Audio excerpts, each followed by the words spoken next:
your friendly neighborhood quarter guy here, and I think I'd share some latest gaming news with you. First off, latest trailer for Guilty Gear Xrd. I have to say, it looks awesome. I mean, 3D artwork with 2D gameplay. Considering he's using the Unreal Engine, I'm not surprised. After all, it worked with Injustice Gods Among Us.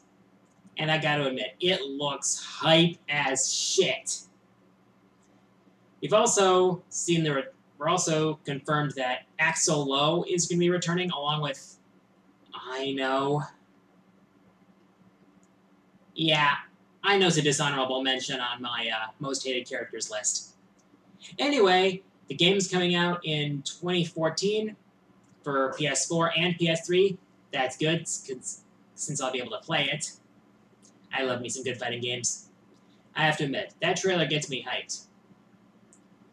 And now, also, Arc Systems did something I never expected. BlazBlue fans, I'm sure you know this by now. The scientist Kokonoe has been announced as a DLC character for BlazBlue Chrono Phantasma. For those of you who haven't played BlazBlue, if you want to understand what I'm talking about, you might as well just play the games because it's hard for me to explain in an unscripted video. But Kokonoe looks like she's going to be an interesting character to play as, considering her scientific methods. And the fact that she's an excellent mechanic as well. She's going to be using stuff like wrenches in battle. I can only imagine what her astral heat's going to be. But one thing bugs me. If they're going to put Kokonoe in the game as playable DLC, why don't they add this guy? You know, Jubei, the guy who taught Ragna everything he knows about fighting. Important? Yeah, Arxis, put this guy in, please. Anyways. And the news for X and Y keeps flowing in. We found out more about the fossil Pokemon. We've got a rock dragon type T-Rex. Yes, a T-Rex this time. I know that Cranidos is a Pachycephalosaur Pokemon. Don't keep bugging me about that, okay? And also, we've got a rock ice Brontosaurus fossil Pokemon. That's going to be awesome. However, I am leaning toward the T-Rex as sort of a self-reminder. And we learn more about the fairy type. Let's see, my notes are, it's going to be super effective against fighting, dark, and dragon, and not very effective against fire, poison, and steel. However, it will be weak to poison and steel, but strong against fighting, dark, and bug, and immune to dragon attacks. Sounds like a pretty balanced type to me. Yet another reason to get Pokemon X, because Xerneas is going to be fairy type. And yet another reason for me to get X. As it turns out, Mewtwo is going to have 2 Mega Evolutions. Each one is going to be version exclusive. The one that's going to be appearing in the upcoming movie is Mega Mewtwo Y. On the other hand, there's Mega Mewtwo X, who's actually going to be a psychic fighting type like Gallade. That's going to be interesting. Considering that Mewtwo's Mega Evolution is central to the plot of a movie, I can only wonder if Mewtwo's going to play an important role in X and Y. I hope so. And even if it doesn't, I've still got the one I got from the promo. So there's that. As far as my top 10 nostalgic games is concerned, progress is going smoothly on that. It should be out sometime next week or possibly earlier. Well, enough of the riffraff on user questions. This question comes from a user named Demon Slayer Darkna.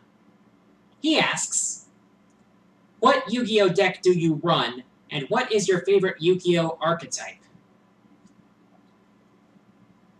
Well, before I went on my indefinite hiatus from the game, the deck I was running was a combination of Tech Genus monsters and the Agent series of Fairy-type monsters.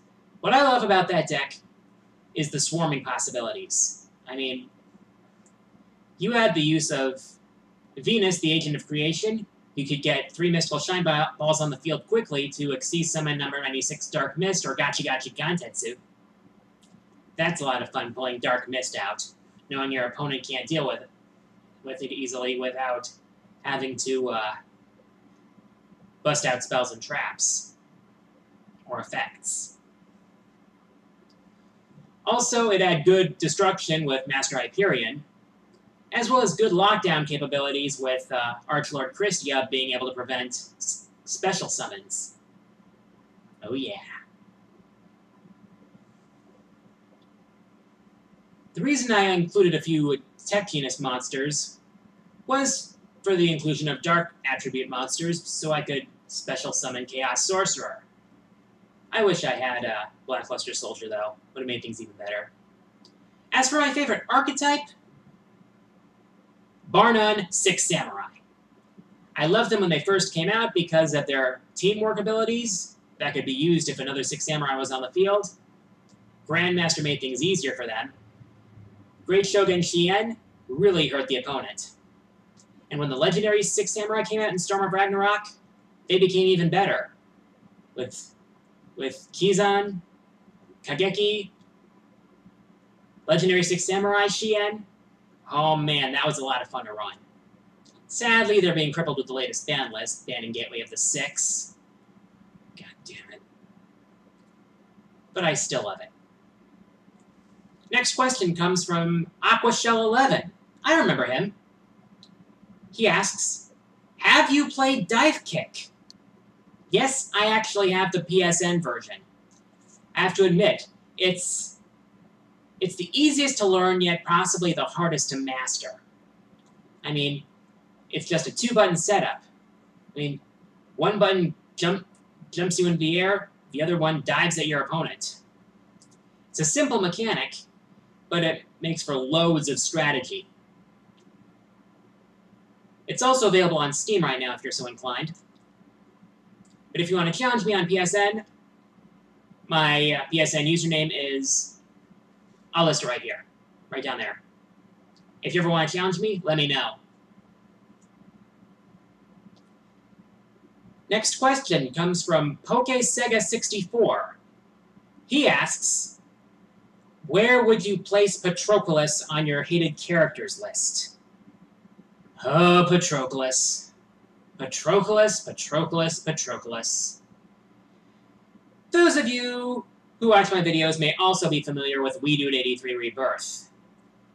One of his most recent lists, in fact probably, well, yeah, his most recent solo list was his top 10 most hated Soul Calibur characters. Patroclus was number 1. And clearly I understand why. If I'd actually played Soul Calibur 5, I'd probably put Patroclus pretty high on that list. I mean, a whiny character like that? Instant hate points here. But I haven't played Soul Calibur 5, so that's pretty much a moot point. Patroclus, consider yourself lucky. Next question comes from a user named Swordsman99. He asks, what are your thoughts on the Kingdom Hearts series? Complicated story, excellent action. I mean, I've played the first one, I've played the second one, I've played 358 Days Over 2, and I've played Dream Drop Distance. I don't really mind the characters that much. I especially like Riku for his character development. Sadly, he's one of the few characters in Kingdom Hearts who actually develops. But as far as the action goes, man, it's awesome. Yeah, it's like, even if a game has a complicated story, if it has great gameplay, I can overlook that. Well, I can forgive it. Last question comes from a user named Aaron Frankhouse. What is your favorite Pokemon villain team and why? I'd have to say Team Galactic from Gen 4. It's because they had interesting personalities, they had, it's like, basically it comes back to their leader, Cyrus. Hands down the most threatening Pokemon villain I've ever seen in the main series. I mean, think about it. He's trying to use the creation trio to destroy the universe and recreate it without spirit. That is scary.